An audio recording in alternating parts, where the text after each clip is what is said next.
빛이 덜 닿는 계곡 안쪽은 녹색빛이 감돌 정도로 수심이 깊습니다. 이곳의 수심은 4m 정도인데 범행이 있었던 지난 2019년 6월에는 계곡이 여름이라서 더욱더 불어났을 거기 때문에 더 깊었을 거라는 게 주변 주민들의 이야기입니다. 이곳에서 살인 혐의로 지명수배가 된 이은혜 씨의 남편 39살 윤모 씨가 숨졌습니다.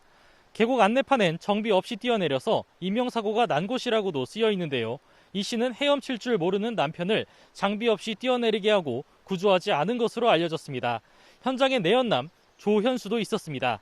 늦은 밤 인적이 드문 이곳 계곡으로 가는 일행이 주변 주민들은 의심스러웠다고 합니다. 이 씨는 범행 5개월 뒤인 2019년 11월에 보험회사에 남편의 생명보험금 8억 원을 청구했습니다. 하지만 보험 사기를 의심한 보험회사 측에서 이를 거절하게 된 건데요. 비슷한 시기에 경찰에도 유족의 지인이 범행 정황을 신고하기도 했습니다.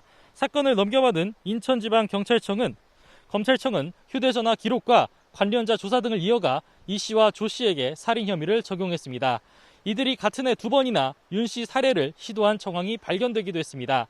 2월엔 강원도 양양에 있는 펜션에서 보거피가 든 음식을 먹이고 5월엔 용인시 낚시터에서 빠뜨려 숨지게 한 것으로 전해졌습니다.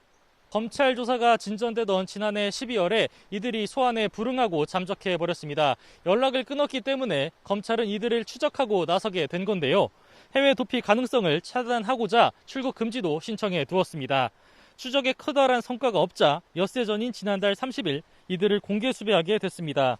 31살 피의자 이은혜 그리고 내연남으로 알려진 30살 피의자 조현수의 사진을 공개했는데요. 이 둘을 알고 있거나 본 시민이 있으면 망설임 없이 인천지방검찰청에 연락을 달라고 당부했습니다.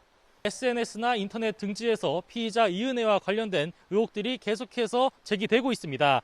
일단 이 씨가 용인시 낚시터에서 남편을 밀고는 남편이 이에 대해서 항의하자 그러면 내가 당신을 죽이려고 한 것이냐고 항의하면서 오히려 화를 냈다는 지인의 목격담이 나오기도 했습니다.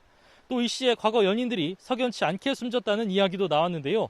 지난 2010년 남자친구가 인천에서 교통사고로 사망했고 동승자였던 이 씨가 보험금을 탔다는 의혹도 나왔습니다. 또 2014년엔 교제 중이던 다른 남성이 해외에서 스노클링을 하던 중 사망한 것으로 전해졌습니다. 피의자 체포에 집중하고 있는 검찰은 추후 다른 의혹들에도 범죄 혐의점이 있는지 살펴볼 계획입니다. 지금까지 경기도 가평 용서계곡에서 YTN 정현우입니다.